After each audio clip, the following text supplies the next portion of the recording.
Morning, Bones. Morning, Padre. How are you doing today? Well, I'm not doing too bad at all, man.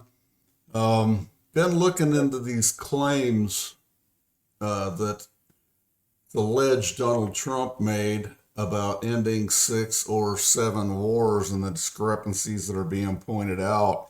Thought I'd look into it a little more with things that maybe he actually said and what involvement he actually had in this. What do you think about that? Okay. Sounds like a pretty good conversation to me. I'm about ready to get digging into it.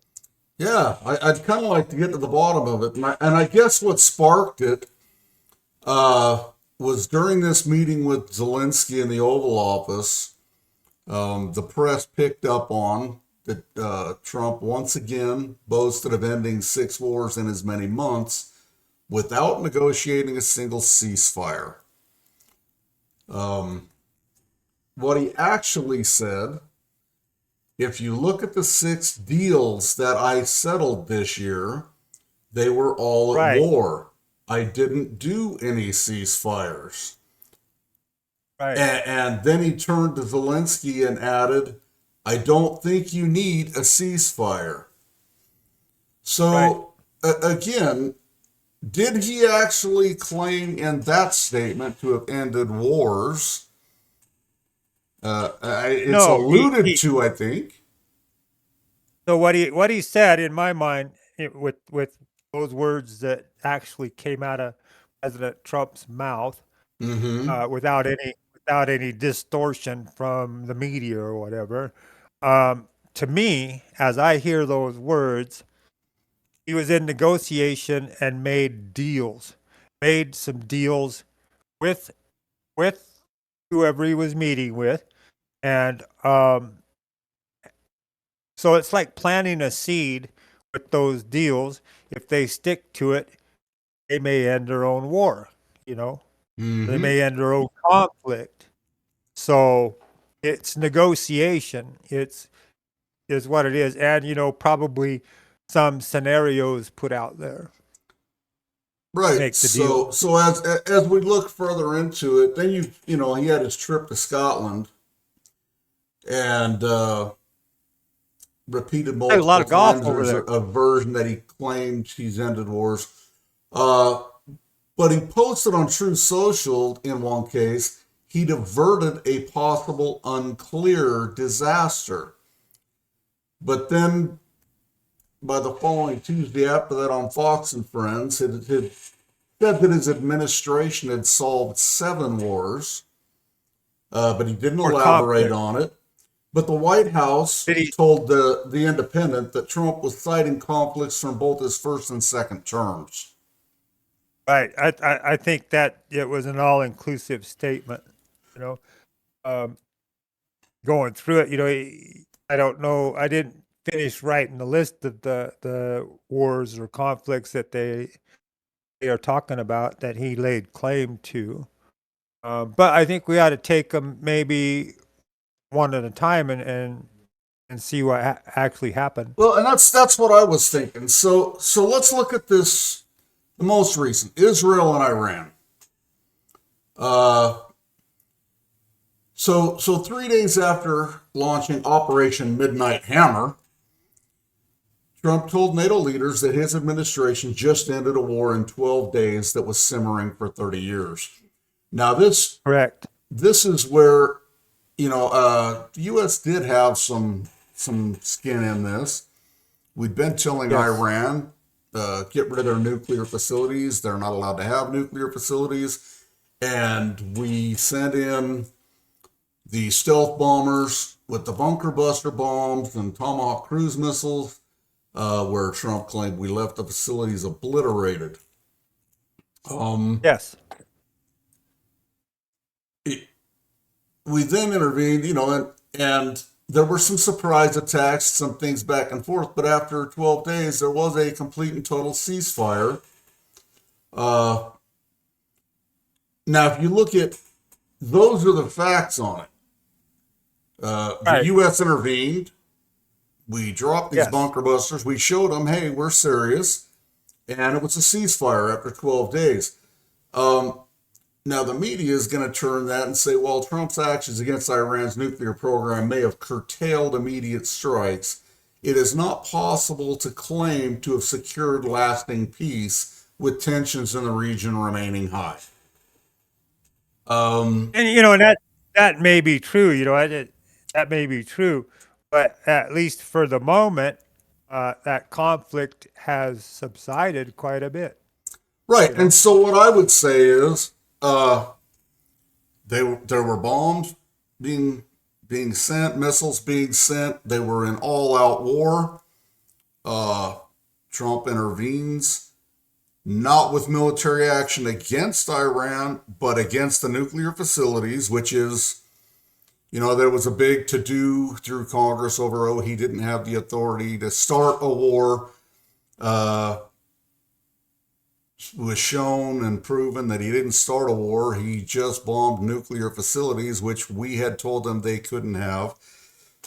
Right. And then negotiated a ceasefire.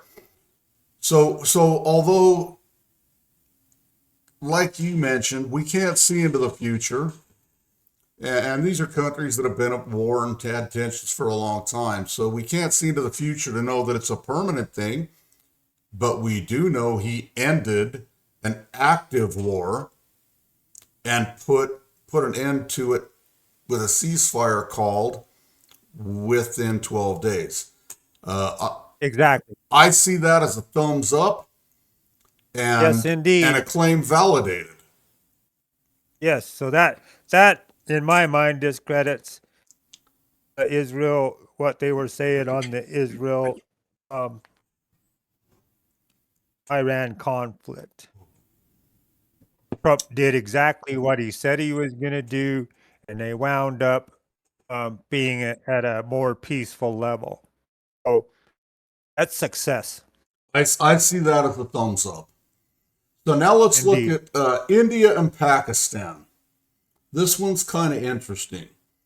So there was a brief but deadly military exchange between India and Pakistan. It started on May 7th. It reignited long-standing tensions over the disputed region of Kashmir. They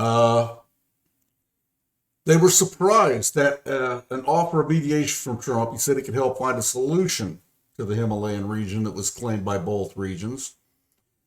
So Pakistan turned around afterwards and said, we appreciate President Trump's expressed willingness to support efforts aimed at the resolution of the Jammu and Kashmir dispute. By contrast, India remained publicly silent and said Kashmir was an internal matter, and an Indian Army officer dismissed Trump's offer outright, said it was irrelevant and intrusive, and that the peace garnered there was a bilateral agreement reached without U.S. involvement. And then the Indian Foreign Secretary, Vikram Misri, doubled down in June and said they told Trump there was no U.S. mediation between India and Pakistan. So my question here is, why do you have one side thanking President Trump for his willingness to get involved, the other side totally denying it? Well, that statement, that he was involved by the one country, clearly he was involved. And denial. And the Indian government, they claim they dismissed his offer outright. But the fact that he offered and the fact that he was willing to get involved likely had some impact on that bilateral agreement that was reached. That's what I was going to say.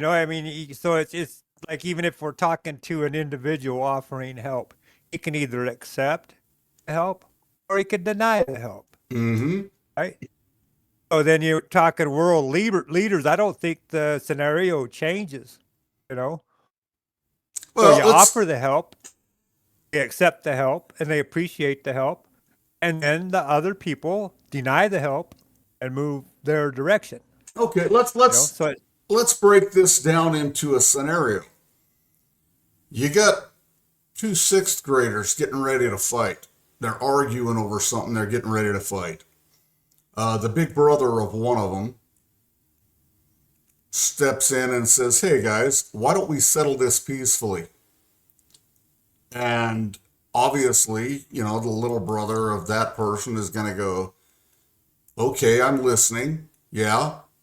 And the other guy's going to go, "Wow, if I excel or I proceed in this fight, now I got Big Brother on top of me too. So, okay, let's settle this." He didn't agree to the intervention, Right. but the two kids talk it out with the Big Brother standing there, solve their agreement. Yeah, they may, excuse me, still be irritated with each other, but the immediate conflict was resolved. It was resolved. It Uh, was ended, so at least for the even time without being. direct involvement, other than, hey, you know what? Maybe I should suggest this. It ended Right. the conflict. Uh, Right. so with one side thanking him, the other side denying, I still, in my book, the fact that he expressed his willingness to intervene, offered his willingness to intervene, it doesn't really say what he did to intervene other than offer. Uh, I, I, I'm a thumbs up on he played a part in ending that conflict. He dang sure did. That's a positive thing right there. I agree with it totally. So I'll put my thumbs up for that one. You know. Okay, let's take the next one. Thailand and Cambodia. Oh boy. Uh, this was July 26th. Trump called the leaders of Thailand and Cambodia to urge a ceasefire after 3 days of intense border fighting. A truce between the nations, brokered by Malaysian Prime Minister Anwar Ibrahim, was reached on July 28th after Trump said he had spoken to the leaders.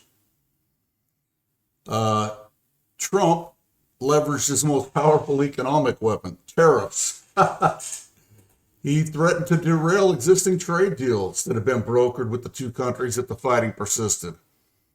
Just days later, Cambodian's Prime Minister, Hun Manet, nominated Trump for the Nobel Peace Prize, lauding his extraordinary statesmanship in halting the border conflict with its neighbor. But let's hear what foreign policy experts say. They say there's no evidence that the president personally negotiated or directly brokered a ceasefire between the two countries. Reports indicate that the fragile truce has been violated multiple times, with both sides still accusing each other of breaches. So again, here we go with Cambodia actually nominating Trump for the Nobel Peace Prize for his role in this. Yeah. And foreign policy experts are claiming there's no evidence that he personally negotiated or directly brokered a ceasefire. The evidence would be, the evidence would be was, the reaction to the conversation from Cambodia. That's evidence. Well, exactly. And the fact is, Trump got a hold of him and leveraged the tariffs. He said, hey, we're going to derail deals if you guys don't stop Right. fighting. Now, okay. Right. So you give a clear, and Mr. President Trump did, give a clear and precise path for a positive outcome. And if that doesn't happen, this is what I'm going to do. Right. Mm-hmm. So he is proven, President Trump is proven to be a man of his word that way. This is going to happen, or this is what I'll do. Exactly. And as soon as he makes that statement and gives his demand that, hey, if a ceasefire isn't reached, here's what's going to happen. All of a sudden, the two countries get together maybe even with a third, and reach a decision for a ceasefire. And again, is this a permanent ceasefire? Is it a permanent end to the war? We don't know. It's a We don't know. long-standing border conflict. This is where, yeah, this is where we have no evidence or proof that this will last forever. Exactly. We can't see the future, but again, I can see the past, and I can look at the facts of what occurred. Right. President Trump's involvement definitely had an impact and created these peace talks, although he may not have been directly related or directly involved in the peace talks themselves. He's the one that laid down the rule. Here's what's going to happen. Yep. And then they made it Yep. happen. Again, Yep. so we're on number 3, and I'm saying thumbs up. President Trump had involvement in ending that conflict. Yeah, it's good parenting. I'll give him a thumbs up. Yeah, there you go. So if we move on to the next, Rwanda and the Democratic Republic of Congo. This was in June, so just a month before. Rwanda and Democratic Republic of Congo, the leaders, ministers, flew to Washington, D.C. to sign a controversial peace deal brokered by the U.S. to end fighting in Eastern Democratic Republic of Congo. The agreement also allowed for U.S. investment on Eastern Congo's critical mineral reserves, including gold, copper, and lithium. Flanked by Vice President J.D. Vance, Secretary of State Marco Rubio, and delegates from both nations in the Oval Office, Trump called the peace treaty a glorious triumph. Congolese President Felix Tshisekedi, however, claimed the diplomatic success as his own. Foreign policy experts said the agreement is significant, but part of a broader picture of a broken contract between countries. So again, here we go. Leaders from both countries come to the U.S. in the White House. U.S. makes an agreement, gets beneficial, critical mineral rights for the U.S., and the peace treaty was a glorious triumph. But you have the Congolese president, who wasn't there, by the way. If you look at it, the people that came there were foreign ministers from Rwanda and the DRC. But the Congolese president claimed the diplomatic success as his own. And that's going to happen. That's going to happen a lot. But where did it start? Where did the peace talks start?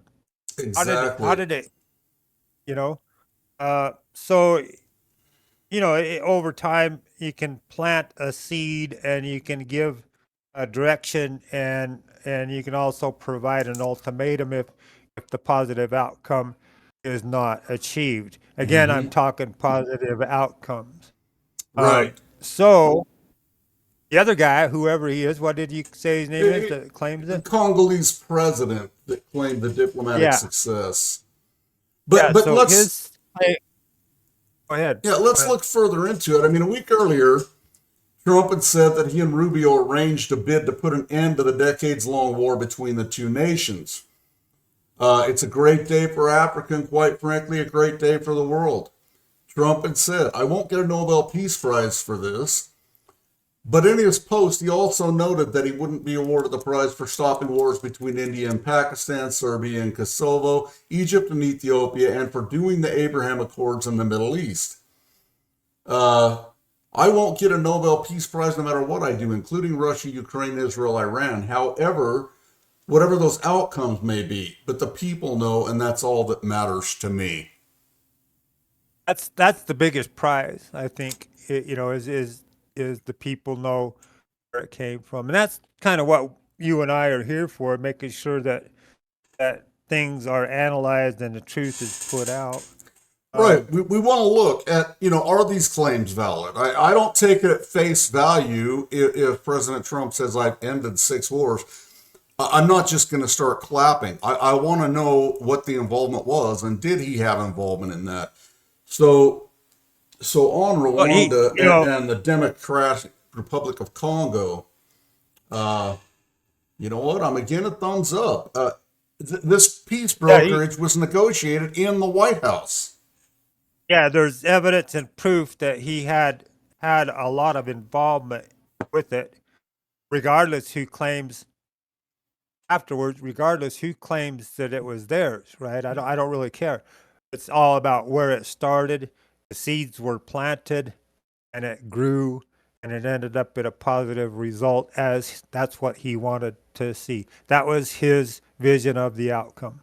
Well, and not only the outcome as far as the peace between the two countries, but he gained mineral rights, very important stuff for the U.S. as part of this. Again, America Why not? first. Yeah, right. Why not put the America first and the American people first? Which he's really tried to do Hmm. in my mind. So on this one, again, I'm a thumbs up. Uh, he definitely played a role, significant role in ending this conflict. Yeah, I agree. I agree. Thumbs up from me too. I mean, yeah, I can't see where it's not.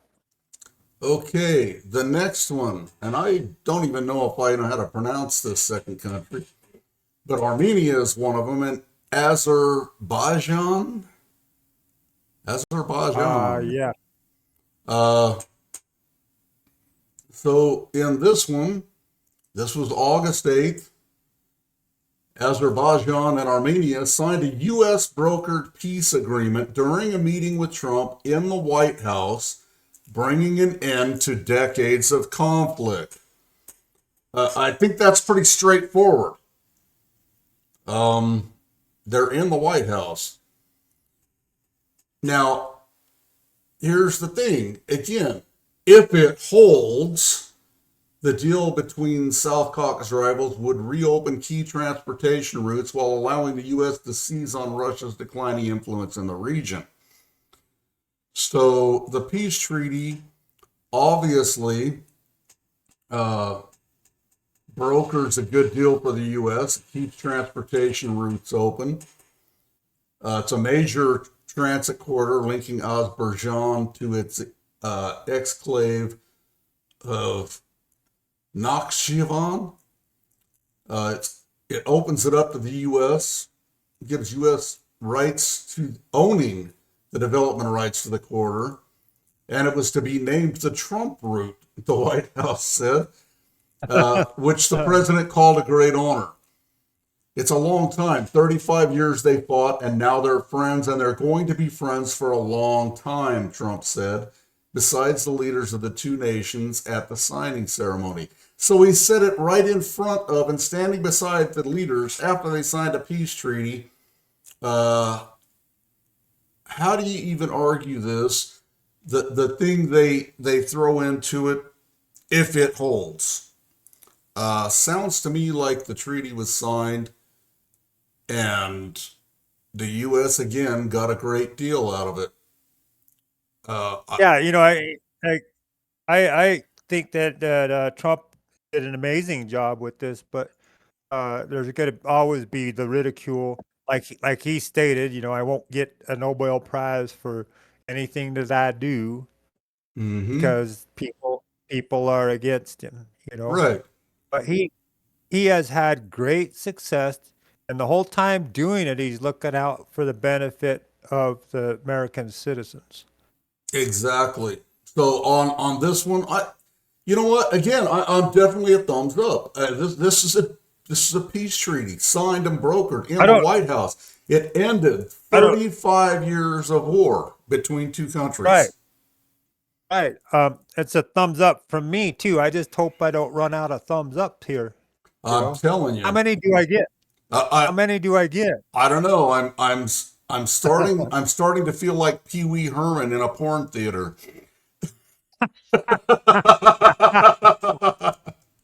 Yeah, I don't know if I'm there yet, but I'll keep working at it. Yeah, many thumbs up. Let's look at the next one. Egypt Uh, and Ethiopia. Okay, let's look at this one. After 12 years, Egypt's foreign minister, Badr Ad- Abdelati, Abdelati, said on June 29th that talks with Ethiopia over the Grand Ethiopian Renaissance Dam on the River Nile had ground to a halt. Days later, said the GERD was complete. While a full-scale conflict did not erupt, Egyptians remained wary that the megadam could restrict the flow of the Nile, which provides 90% of the country's total water supply. In a White House meeting on July 14th, Trump appeared to side with Egypt, claiming that it would be pretty incredible if this water source were to be taken away. He said the U.S. is going to have that solved very quickly. I'm not even going to try to pronounce this name. I guess maybe I will, but real slowly. President Abdel Fattah el-Sisi, a Trump ally, said in social media statement that the country appreciates Trump's keenness on reaching a just agreement and supports the president's global vision of establishing just peace, security, and stability. wow. Ethiopian officials and experts warned that his remarks risk aggravating the situation and undermining Ethiopia's right to utilize its natural resources. And any progress, they argued, is mainly attributed to the ongoing multilateral negotiations, not Trump's interventions. Trump reportedly expressed hope for a quick resolution as Egypt and Ethiopia reached an agreement in 2018 during his first administration over how to share the waters of the Nile. So, here again, we had involvement from Trump with this situation in 2018. And we have one of the sides appreciating Trump's keenness and his vision of establishing just peace, security, and stability. And the other side saying, yeah, we reached an agreement, but it wasn't due to Trump's intervention. I'm thinking it looks like Trump's been involved in this one for quite a while. And Yeah, and I don't know. I mean, I relate it to a lot of conflict in the past, but I remember some statement coming out of Laos about asking which side you're on. mm-hmm, You know, the answer, whoever's in the village. Right? It's self mm-hmm. survival. Well, So and in this one, it looks like, you've got one country wants to cut off a water supply for another country, and Trump's right, saying, "Man, that would be devastating for them if you completely cut that supply off. right. Let's come up with So and another it solution." yeah, what that relates to, why I said what I said is who would it benefit if they did cut that water supply Mm-hmm. off? And where is their money resources coming from, Mm-hmm. to do so? So that's why I said that, because they've got somebody in their village to want to cut that off, Mm-hmm. whoever that might be. I think I think that Trump did an amazing job here. Also, I'm not discrediting that. I'm thinking that further digging on this to find out where the support for cutting the water supply would come from. Right. Well, and it looks to me like, again, this isn't a case where he put his foot down. It's a Oh, case where he stepped in and said, "What is just and right?" And right, this is what you people need to look at. But the fact that he was involved in it, and right, again, had meetings with these leaders in the White House, and a right, resolution was kept or made, an agreement right. was come up with. Uh, again, I without his involvement, would this have resolution and agreement have come about?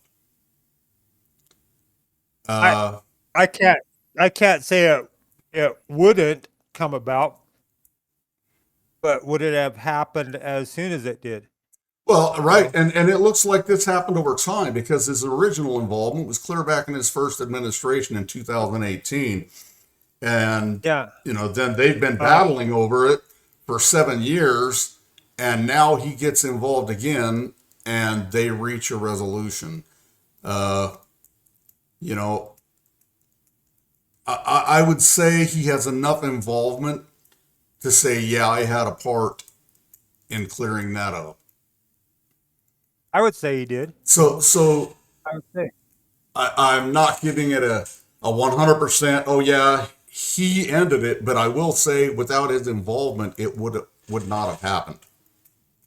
Right. At least not this year, Well, or and it yeah, may have turned into a war. It may have turned into a battle.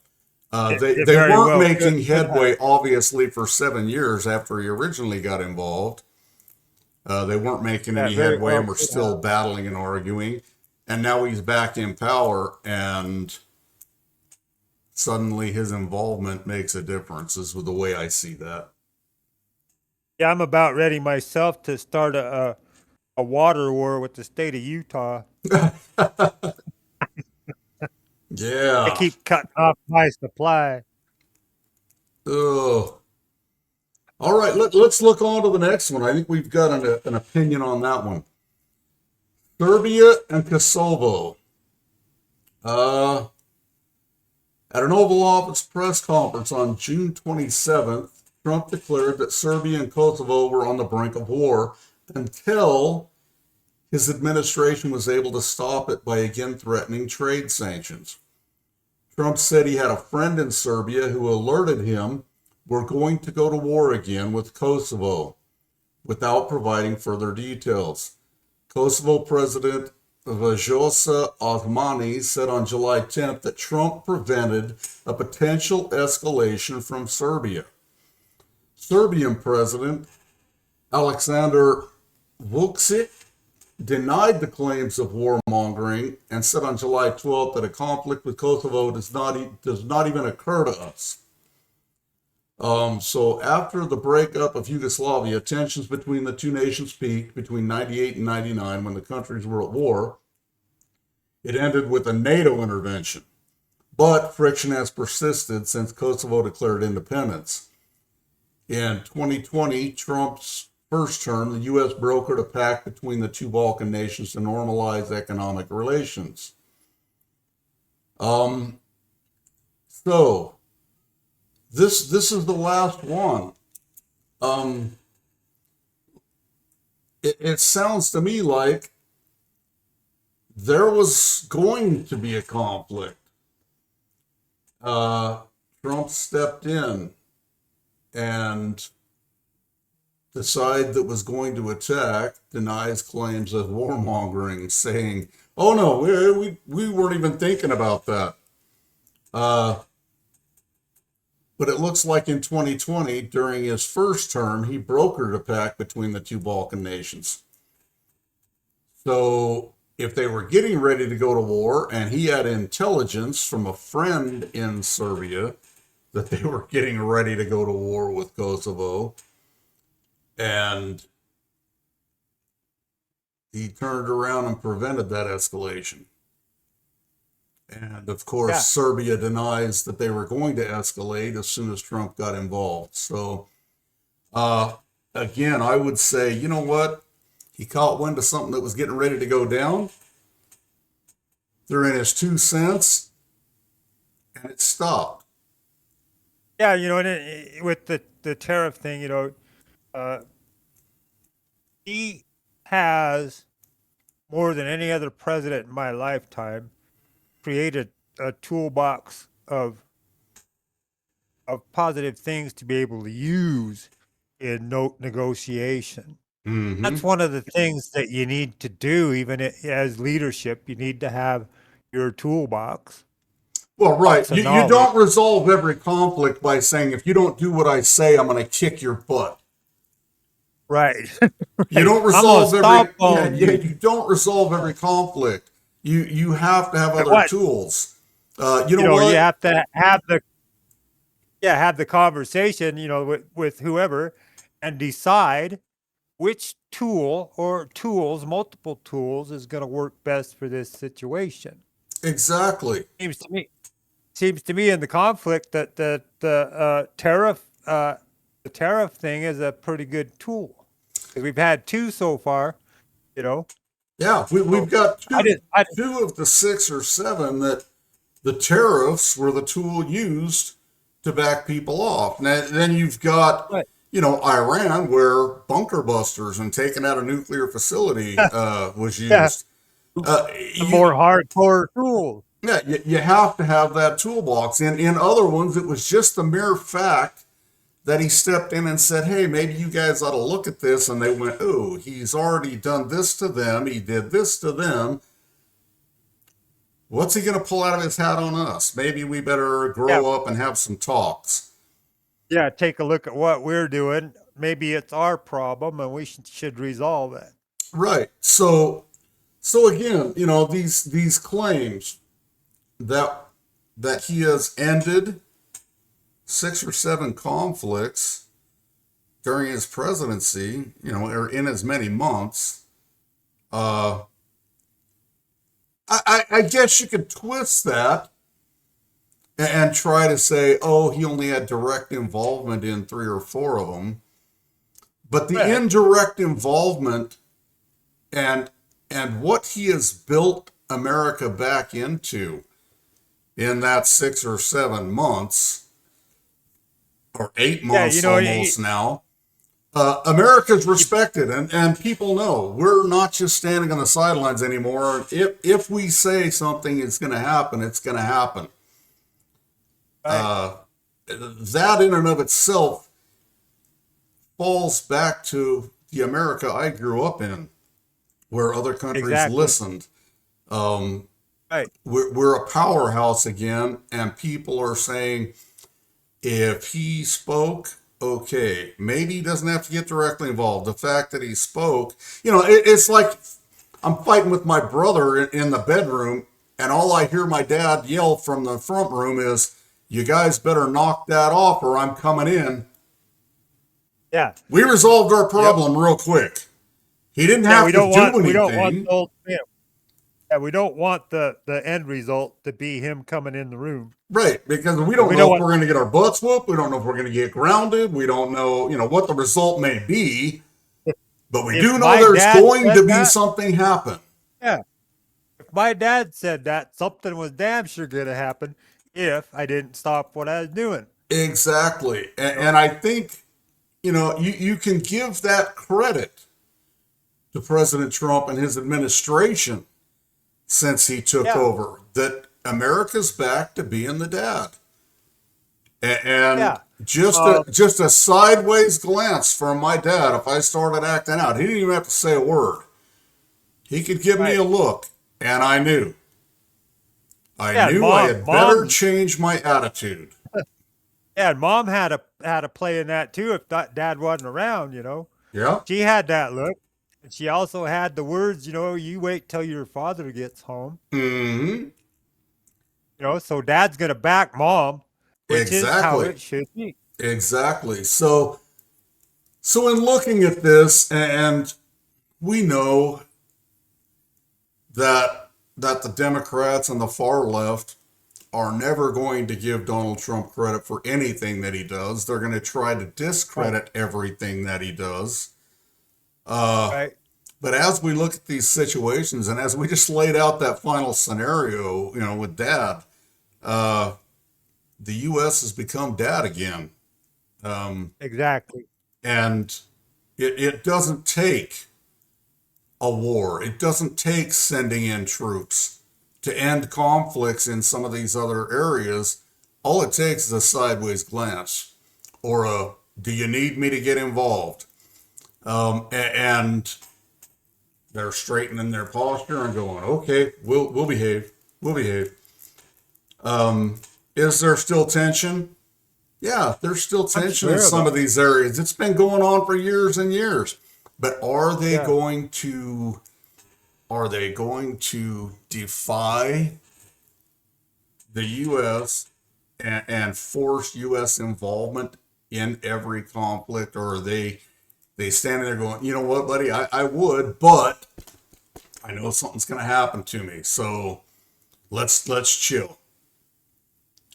Uh, I think that President Trump is doing an excellent job.